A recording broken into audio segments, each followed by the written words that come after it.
मुल्क में मुहलिक कोरोना वबा की चौथी लहर की हलाकत खेजी जारी। गुज़िश्ता 24 घंटे के दौरान मजीद 86 मरीज जिंदगी की बाजी हार गए। मजमूई अमवात 24,004 हो गई। NCOC के मुताबिक एक दिन में मजीद 3,884 अफराद वबा की लपेट में आ गए। गुज़िश्ता रोज़ 49,506 कोरोना टेस्ट किए गए। मुस्बत कोरोना केसेस की शरह 7.84% रही।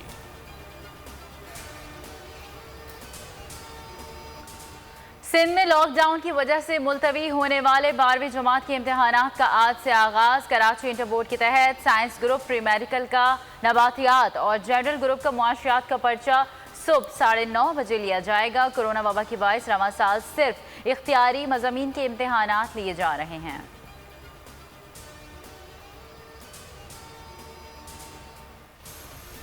वैक्सीन ना लगवाने वालों पर एक और पाबंदी। 1 अक्टूबर से रेलवे सफ़र नहीं कर सकेंगे। महकमा तालीम सिंध ने भी स्कूल खुलने से पहले सरकारी और निजी स्कूलों के असातिज़ा को वैक्सीन लगवाने की हिदायत कर दी, वरना तनख्वाह नहीं मिलेगी। कराची में बढ़ते कोरोना केसेस से अस्पतालों पर दबाव बढ़ गया। ICU के बेड्स नाकाफ़ी, मुख्तलिफ अस्पतालों में सिर्फ 56 बिस्तर बाकी रह गए।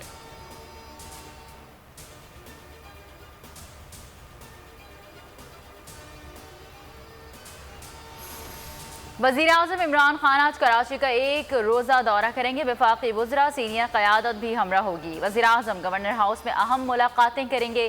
कराची में वफाक के तहत जारी तरक्याती कामों पर ब्रीफिंग दी जाएगी। सूबे में अमन अमान की सूरत हाल से भी आगाह किया जाएगा।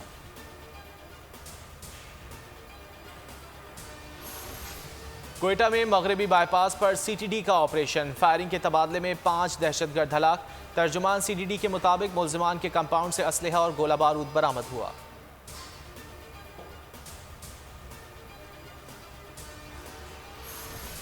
पेंटागन का अफगानिस्तान में जारी सूरत हाल पर इजहार तशवीश। तर्जुमान अमरीकी वजारत दिफा का कहना है कि अफगान सिक्योरिटी फोर्सेस को अपने मुल्क का दिफा खुद करना है। अफगान हुकूमत को सपोर्ट करते रहेंगे। अफगान फोर्सेस की मदद के लिए जब और जहां मुमकिन हुआ फ़ज़ाई हमले करेंगे। पाकिस्तान की कुर्बानियों को भी सराहा। कहा पाकिस्तान और पाकिस्तानी अवाम भी दहशतगर्दी का निशाना बने। अफगानिस्तान में तालिबान की तेज़ रफ्तार पेशकदमी जारी। अफगान फौज सूबाई दारुलहुकूमतों का कंट्रोल खोने लगी। तालिबान ने अफगान सूबे सिमंगन के दारुलहुकूमत ऐबक पर भी कब्जा कर लिया। मज़ार शरीफ में भी दाखिल कब्जे का दावा कर दिया। मजमूई तौर पर अब तक 6 सूबाई दारुलहुकूमत पर तालिबान काबिज। गुज़िश्ता 2 रोज़ में 4 सूबाई दारुलहुकूमत अफगान फौज के हाथ से निकल गए। हिलमंद में अमरीकी फ़ज़ाई हमले में 20 शहरी जाँ बहक। पाकिस्तान अफगानिस्तान में अमन चाहता है। अफगान हुकूमत ब्लेम गेम से बाज रहे, बेबुनियाद इल्ज़ामात मुस्तरद करते हैं। पाकिस्तान अफगान अमन अमल के लिए सहूलतकारी का किरदार अदा कर रहा है। अफसोस है हमें कुर्बानी का बरका बढ़ाने की कोशिश की जा रही है। इल्ज़ाम तराशी के बजाय पायदार अमन के लिए आगे बढ़ा जाए। वज़ीर ख़ारजा शाह महमूद कुरैशी की प्रेस कॉन्फ्रेंस। कहा भारत सलामती कौंसिल की सदारत को मफादात के लिए इस्तेमाल कर रहा है। पाकिस्तान की दरख्वास्त कबूल न करके इख्तियारात से तजावुज़ किया। CPEC में रुकावट को किसी कीमत पर कबूल नहीं किया जाएगा। वफाकी वज़ीर दाखिला शेख रशीद की न्यूज़ कॉन्फ्रेंस। कहा इसराइल और भारत हमारे अमन के साथ खेलना चाहते हैं। हमने मिलकर मुल्क की सलामती के खिलाफ भारत, इसराइल और NDS की साजिशों को नाकाम बनाना है।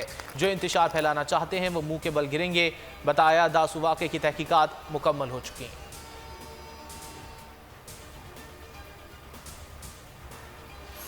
न्यूजीलैंड क्रिकेट बोर्ड ने पाकिस्तान से वनडे और T20 सीरीज के लिए 15 स्क्वाड का ऐलान कर दिया। क़यादत टैम लैथम करेंगे। केन विलियमसन, टिम साउथी और डेविन कोनोवर, ट्रेनेट बोल्ट, लोकी फर्गूसन पाकिस्तान नहीं आएंगे।